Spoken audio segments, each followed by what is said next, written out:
Levi from InterNACHI here again today to walk through another logo design. And as always, I'll just start off with a recognizable design.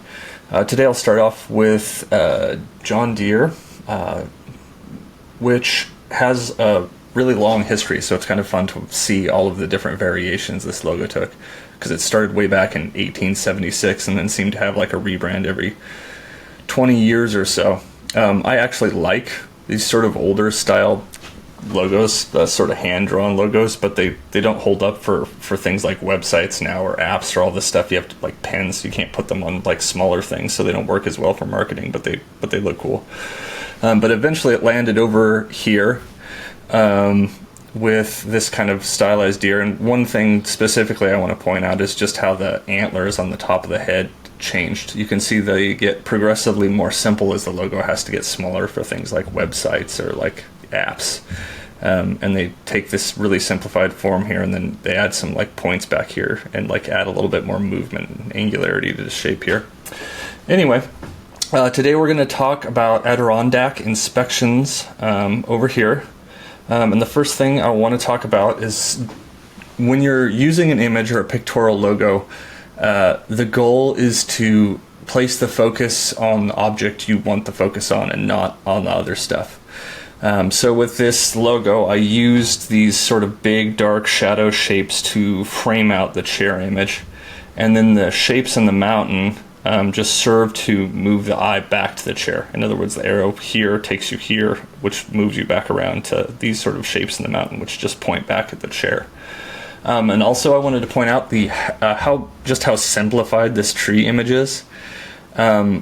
Where you put detail in the logo is going to define where someone looks. So if you add a whole bunch of detail over here with a tree like this, what happens is it starts to distract away from the chair.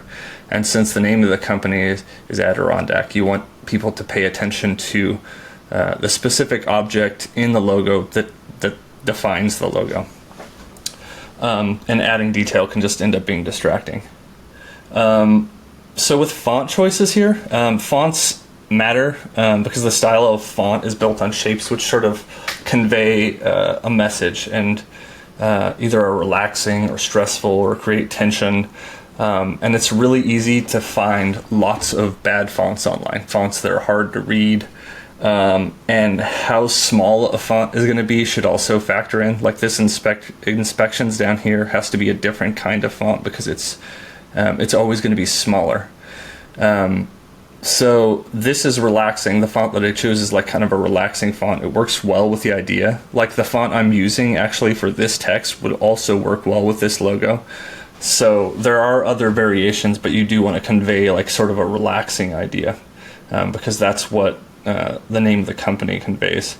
The font over here sort of is the opposite. And what you think looks cool is not a good way to make a design choice. Because what looks cool might not work with your idea. So with this, like a great example is this is just like spiky and angry, and it doesn't really fit with the idea of relaxing in a backyard.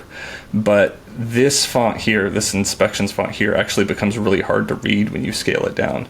The font might work okay as like a larger font, but it doesn't work well for this like sort of smaller font here.